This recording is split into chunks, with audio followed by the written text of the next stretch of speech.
Roma Wines present Suspense. Roma Wines, made in California for enjoyment throughout the world. Salud. Your health, senor. Roma Wines toast the world. The wine for your table is Roma Wine, made in California for enjoyment throughout the world.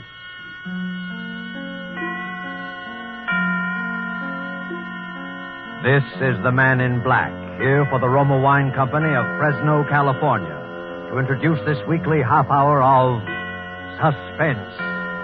Tonight from Hollywood, Roma Wines bring you as star Miss Lucille Ball, who appears tonight as a Broadway lady, whom you may have often seen if you are a devotee of musical comedy. She is the third one from the left in the chorus line. And so with this little lady's narrative about the 10 grand, and with the performance of Lucille Ball as Miss Gigi Lewis, we again hope to keep you in suspense.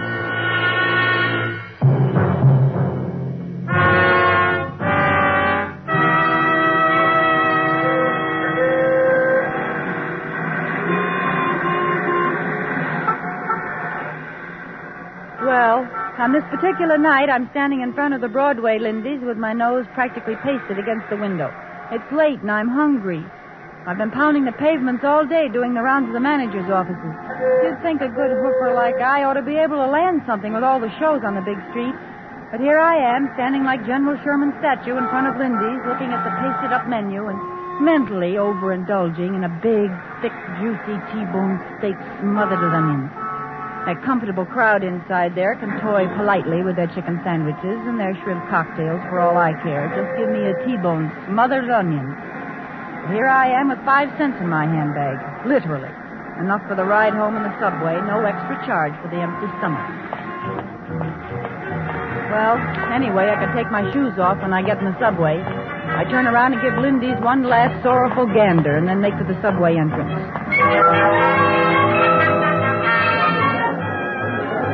It's just the time the shows are letting out. Plenty of people from the taxi set are taking the subway home these nights, being short on tires and gas.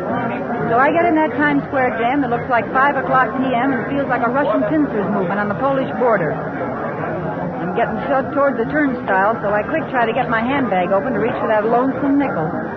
All of a sudden, I feel something jerk out of my hand. My bag is gone. I try to yell, "Stop! Hey, stop!" I twist around and see somebody, a little guy with short bow legs, running toward the stairs. "Stop that guy! Stop that guy! He's got my purse!" Stop him! I'm trying to break out of the mob and after the purse snatcher, but I'm like the ace of spades being dealt off the bottom of the pack.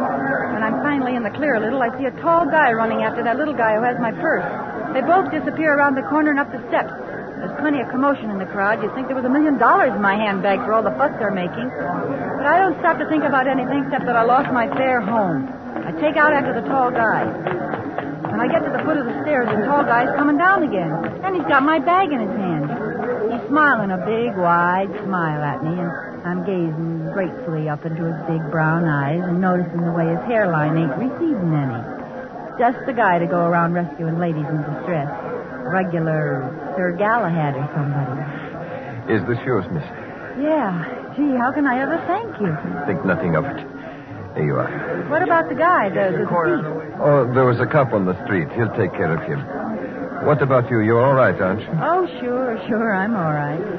You look kind of pale. I guess it would have been pretty tough to lose your purse that way, especially this late at night. Oh, I don't know why you bothered, really. Nothing but a nickel in it, anyway. I don't carry much with me when I'm out at night. A nickel will get you home.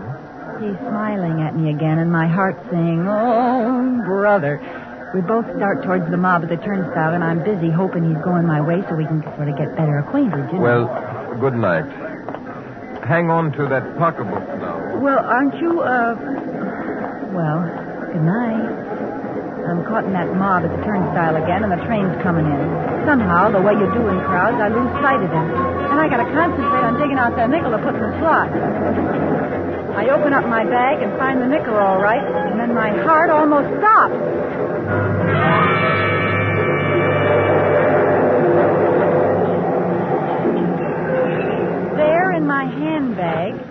it's a great big wad of bills. Folding money. Cash. I managed to get the nickel in the slot and get myself through to the platform and on the train, all the while hanging onto that bag as if there were 10 grand in it. $10,000. Gee, it could be that much. The roll is big enough. My head's going around in crazy circles. The doors close behind me and everybody in the car is rushing to find a seat. Over the noise, I hear some contented soul whistling. I grab a seat next to a fat man who's taking up most of it. I sit there hanging onto my bag, not daring to look inside. I tell myself I'm dreaming.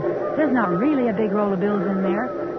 Extreme hunger is giving me the DTs. How would I get a bankroll as big as your fist? What am I doing with money? Then I remember the purse snatcher. He must have put it there. But why?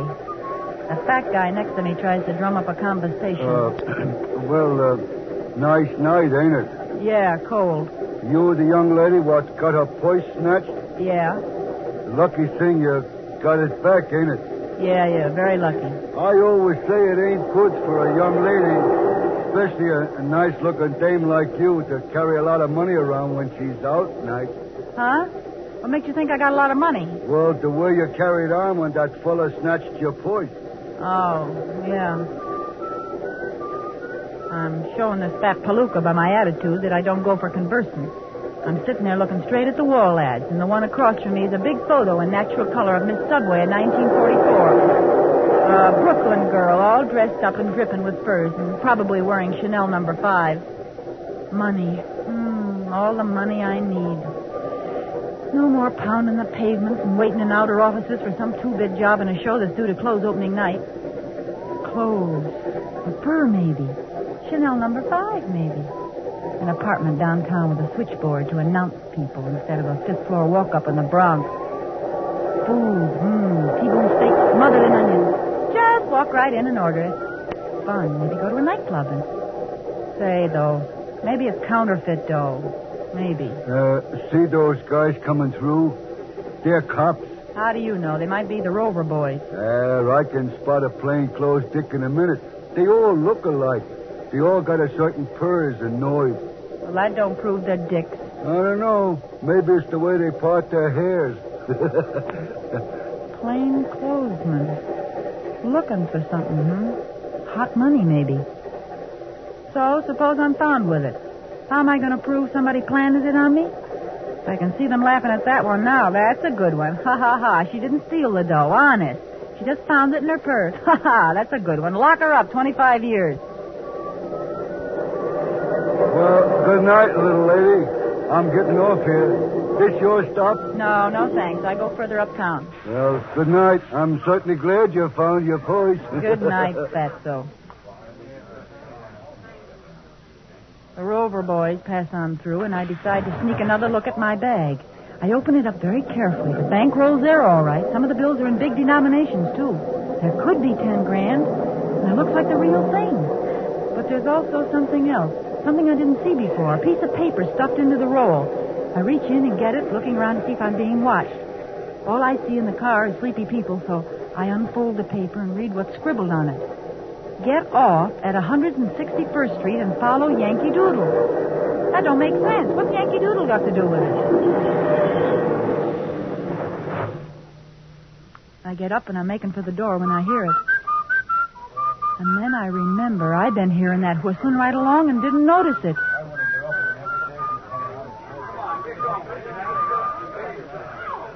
I back into the first empty seat and prepare to do some thinking.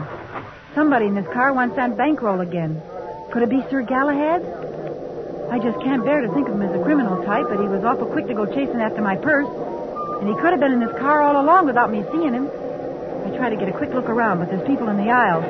And a dear little old lady is pushing her way forward. She sits down next to me. I was sitting next to a man who kept snoring. Do you mind if I sit here? No, not at all. I didn't know there could be so much confusion in the subway this late at night. Well, in New York, you get confusion 24 hours a day. Well, I guess I'm just not used to it, that's all. Hey, you look like there's something wrong. What's the matter? Do you feel sick? I'm all right. Oh. Hey, she's passed out. Won't somebody help me? This woman's sick.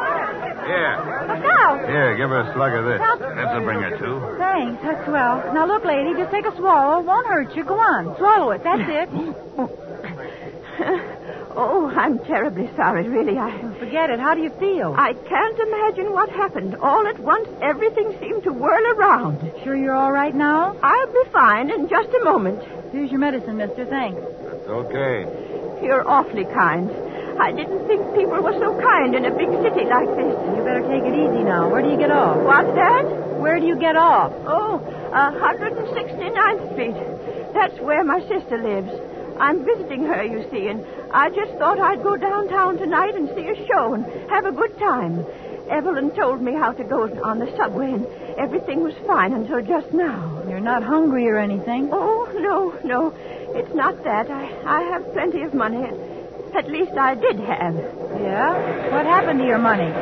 Somebody stole my life savings. No, not really. Who'd do a thing like that? Eh? Who'd do a thing like that? Thing like that? Oh, I don't worry about it, you understand. I'll get the money back. How?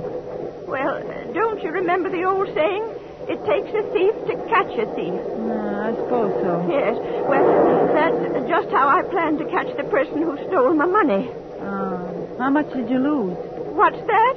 How much did you lose? Oh, lose. Well, I had been saving it all my life, and there was at least, $10,000. Gee, that's too bad. Well, am I going to give it back to her if it turns out to be her money? How do I know she's not pulling a fast one? I remember that in shows it's always the dear old lady who fakes a faint to get sympathy when she's really the brains of the mob. Yeah. I noticed she got a big gulp from the bottle while she had the chance. Well, supposing she is on the level, would I give her the money when I have it here? 10 grand? And me practically in the lap of luxury? Would I? Oh, my. Listen, do you know how to whistle? What a strange thing to ask me. As a matter of fact, yes, I do. Well, I'm awfully fond of whistling. Yeah? Are you? Well, you know, I was judged the champion whistler of the Ladies' Auxiliary at church back home. Well, isn't that nice? Yes. Won't you whistle something for me? Oh, well, I couldn't. Not here. People would turn around and look at me. Well, you already caused quite a stir when you fainted. Oh, did I? Mm-hmm. Well, then, what would you like to hear? Yankee Doodle. Well, I'll try.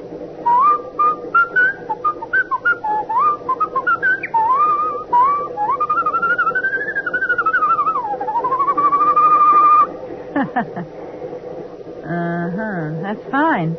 But I guess it doesn't prove anything. I beg your pardon? I meant, how was it you say you lost all that money? Oh, the money. The bank teller back home just ran off with the savings of practically everybody in town. Oh, it happened back home, huh? When? Well, now, let me see. Why, it must have been 5... No. It was just about 6 years ago. Oh. Yes, and why do you ask me? Well, I just thought maybe you, I thought you might have just lost it tonight the way you talked. Well, I hope I didn't alarm you, but I just keep knowing I'm going to get that money back someday. Yeah, I'm sure you will. Oh, listen. Somebody else is whistling Yankee Doodle now. That's very fine whistling, too. Isn't it, though? Yes. Yeah, and this time it's no old lady. I got an idea it's somebody who just possibly could have a slight case of murder on his mind.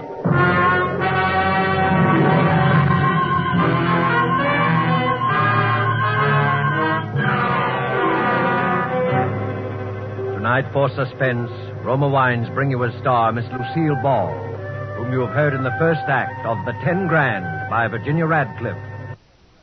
Tonight's adventure in Suspense.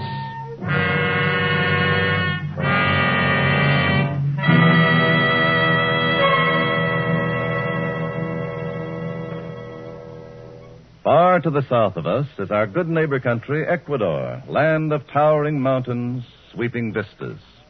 Let's imagine ourselves there now, dining on the roof terrace cafe of the exclusive Hotel Metropolitano in Guayaquil, Ecuador. Near us, an American has just complimented his hosts on the magnificent dinner, to which his host quickly responds, "Ah, yes, it is true that our foods are famous. But from your land comes a rare delicacy also, one which has spread the fame of your own California to many far corners of the world. It is this superb wine, So excellent that we in Ecuador import it from your United States. My friend, I drink to you in your own delicious Roma wine. Our Ecuadorian friend is right, for Roma wine's superb quality has won such favor in many far places that they import it, enjoy it as a rare luxury. But not so here in America. Here, millions know and enjoy Roma wines as an inexpensive, everyday delight, at meal times and when entertaining. So many, in fact, that Roma is America's largest selling wine, with no high import duties to pay nor expensive shipping costs. You enjoy these distinguished wines for only pennies a glass. Ask for Roma wines, which bring you old-world winemaking skill, plus Roma's own modern scientific controls and testing. That's R-O-M-A, Roma Wines, America's largest selling wine, made in California for enjoyment throughout the world. And now it is with pleasure that we bring back to our soundstage Lucille Ball in The 10 Grand, a tale well calculated to keep you in suspense.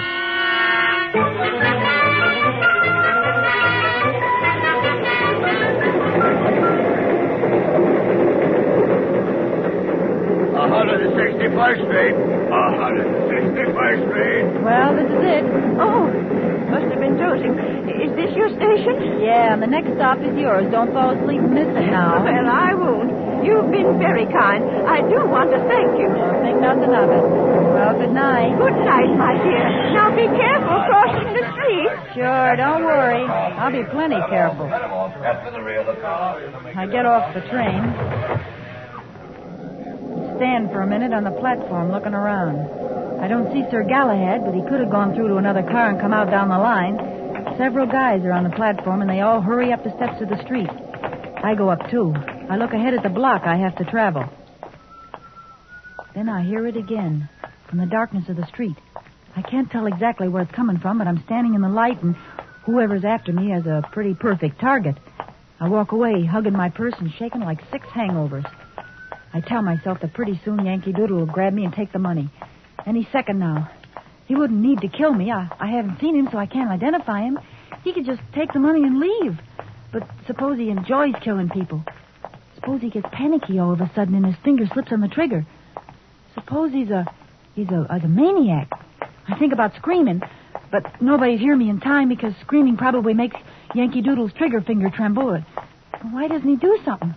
Why doesn't he take the money away from me and get it over with? Does he want me to offer it to him on a gold platter? Not Gigi. She's got a T-bone steak smothered in onions waiting for her if she ever gets out of this in one piece. But now I'm getting toward the next corner, and there's a dim street lamp on the other side. I see him. That's strange.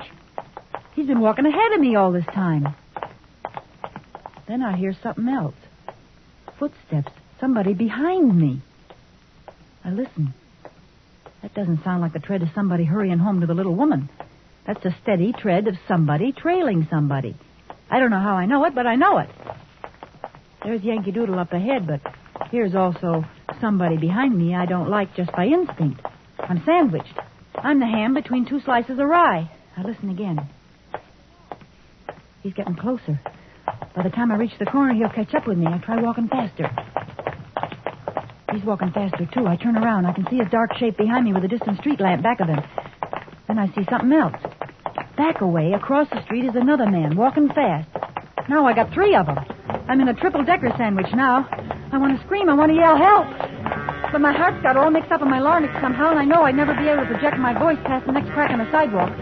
They're catching up to me fast. If this is the end, sister, this is it. I'm already imagining the cold steel on my back, and then...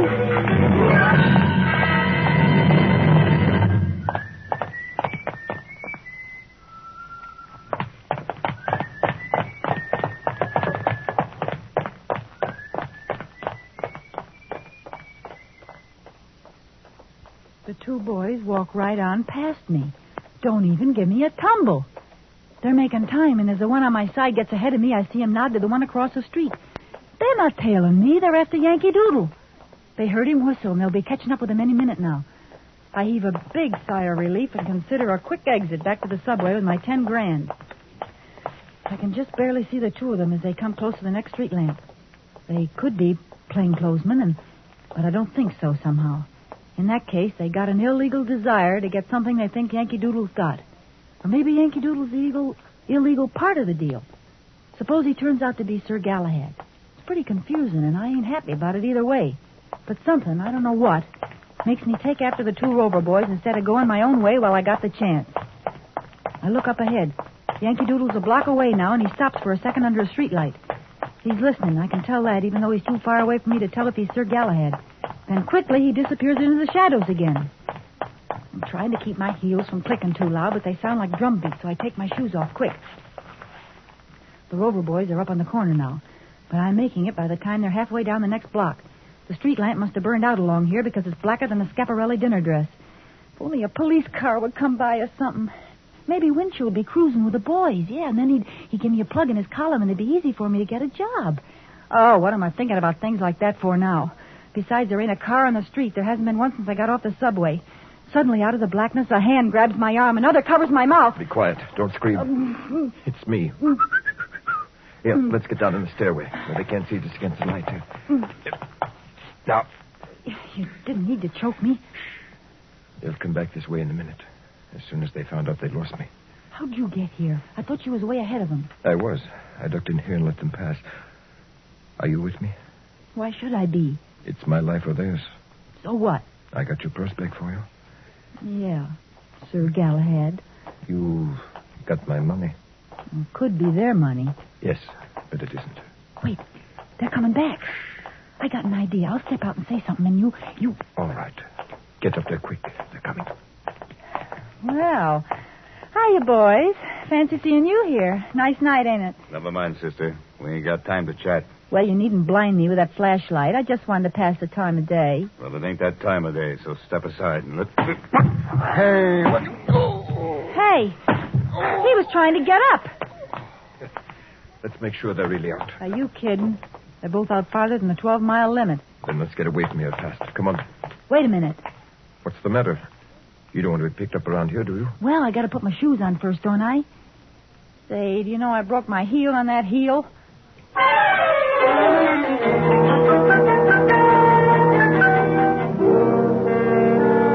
So, here we are, 15 minutes later, sitting in an all-night restaurant after running practically 12 blocks and me forgetting all about the fact my feet was killing me a couple hours ago. Sir Galahad's breathing just like normal, but I'm still sounding like a pair of bellows trying to catch my wind. He's looking at me and laughing in a nice way, and I don't mind. You know, what you need is a little regular exercise. It would get you in condition. A nice, steady job hoofing somewhere will do that for me. I wonder how long it will be before the cops find those guys. Maybe you ought to report it first, just to be on the safe side. No. It would be too dangerous. I have to get rid of the money first. Oh. No, I did not rob a bank. Well, there's other illegal ways to get 10 grand. Here comes the waitress. Better order, and then we can talk. Huh? I can't believe I'm really going to get a steak inside of me instead of hot lead. Wait until you see what the steak's like before you feel too happy.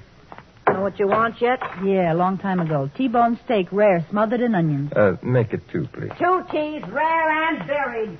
All right, shoot. What am I saying? I'm a Greek.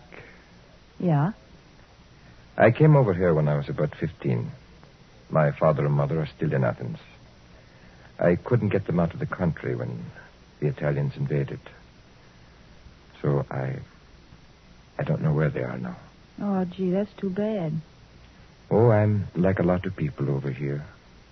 I want to do something for my mother country, even though I am a naturalized American. So, in my spare time, I collect contributions from other Greeks living over here. Oh, you mean for the Relief Society? Oh, no, that's different. This money supports the Greek underground. It has to be gotten and sent very quietly because certain people over here would like very much to know who's operating the underground in Greece. You see? Yeah, I'm beginning to. What about the Rover boys? Who? The 2 kids we lulled to sleep back there. Oh. Well, I can't prove it yet, but I think they're Axis agents. They've been following me ever since I left home this morning.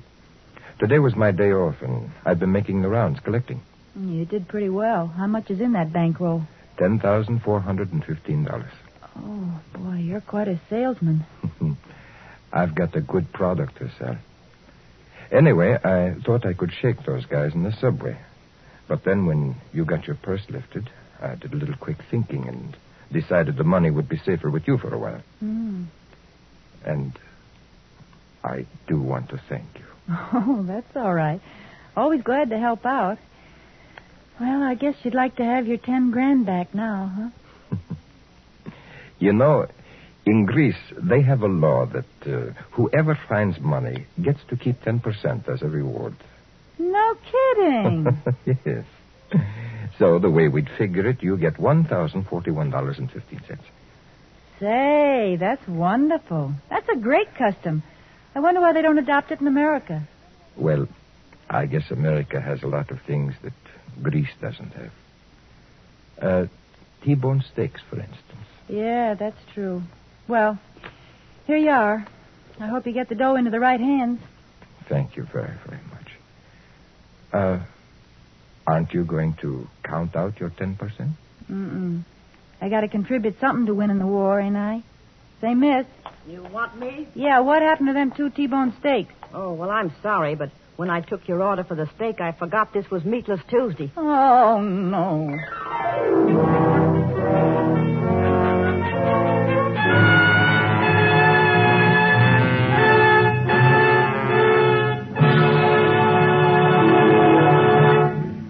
And so closes the $10,000 starring Lucille Ball. Tonight's tale of Suspense. Suspense is produced and directed by William Spear. Have you had the thrilling experience of enjoying a meal prepared and served with delightful Roma wines? Well, tomorrow evening, we suggest that when preparing your dinner, whether it be fish, meat, or poultry, just add a generous portion of your favorite Roma table wine, Sauterne, Burgundy, or Claret.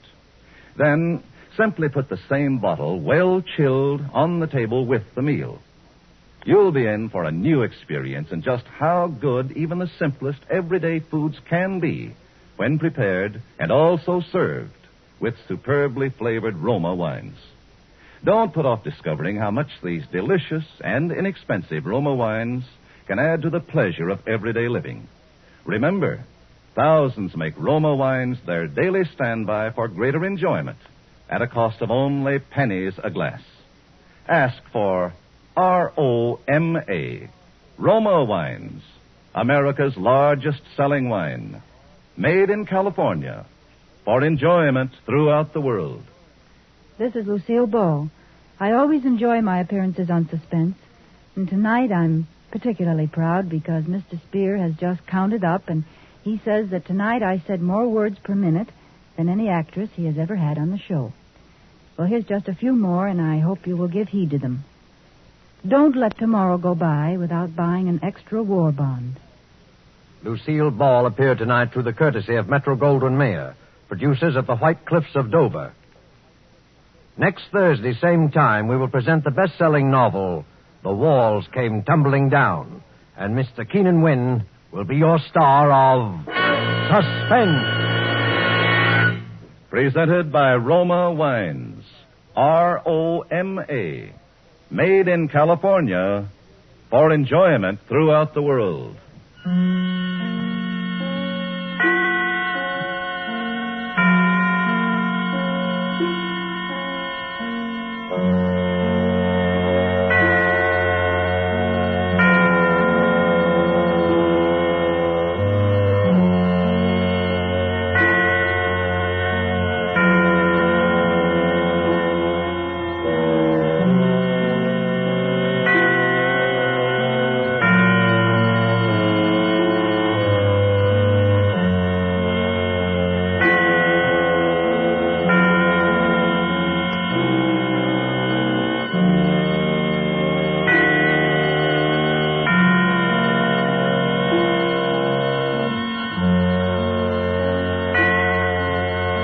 This is CBS, The Columbia Broadcasting System.